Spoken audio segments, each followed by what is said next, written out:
And so I ask you, the reader, how would that incident with, Fortunato making the gesture and Montresor not recognizing it, how does it make the narrator feel? Well, makes him feel pretty small, but also he also feels that he is going to give his revenge.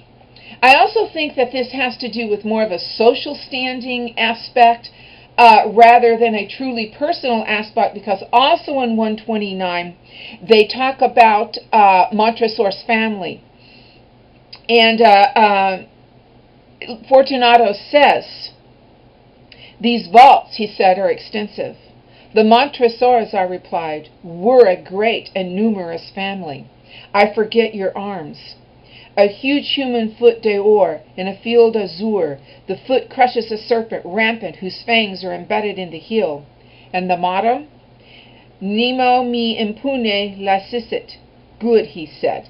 And of course, if you read down at the bottom excuse me, I thought it gave oh yes, "no one provokes me with impunity." So in other words, no one is going to say something against me with rudeness without being punished for it. And so that is what Montresor is heading for here.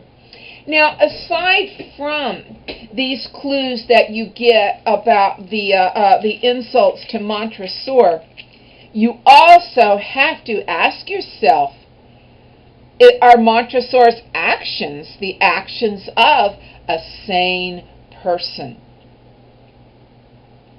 No, they're not. Most people will not lure another person down into the catacombs over insults and then brick this person up and leave him to die. So this is something that you always have to ask of the narrator, especially first-person narrator. How sane is this person? What can we trust what he says or she says? We are seeing it through that person's eyes, but are we seeing accurately? And so those are the things you have to ask about characterization, and ask yourself, why then did the author choose to tell his or her story in this way?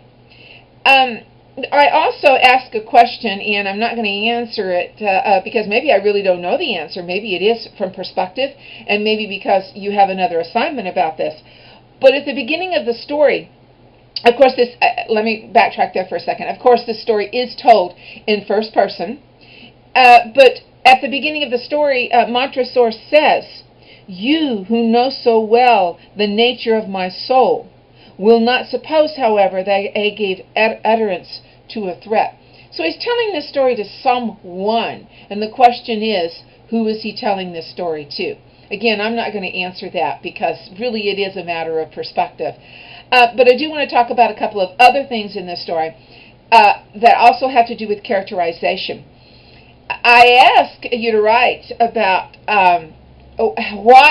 how does Montresor get Fortunato down into the caverns?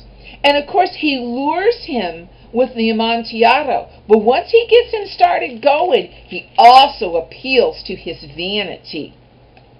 On page 128, Montresor says to Fortunato,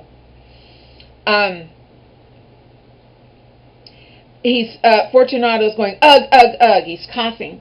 And Montresor says to him, "Come," I said with decision, "we will go back. Your health is precious.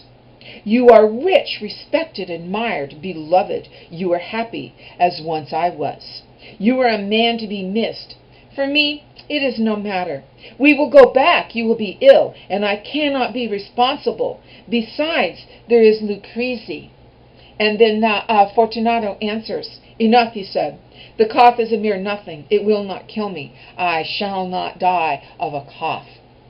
So Montresor is playing on Fortunato's vanity big time, and he's not only playing on his vanity, he's playing on his greed and his selfishness, because he keeps mentioning this Lucrezi, to whom he will, show or share the Amontillado if Fortunato is not interested, and he does that in a couple of places. He does it again on 130, where he says, "Once more, let me implore you to return. No, then I must positively leave you.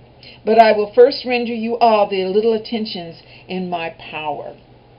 So even though Montresor is a bit insane, perhaps, he still has some wits about him. And he, carries through with his plan, and he is successful at it. And not only is he successful in bricking the man up, but Fortunato was down there for about 50 years. So he manages to carry it off. He manages to brick him in place, and never gets called to account for it. And here at the end of his life, not his laugh, even though he might be laughing, he's finally telling someone about this.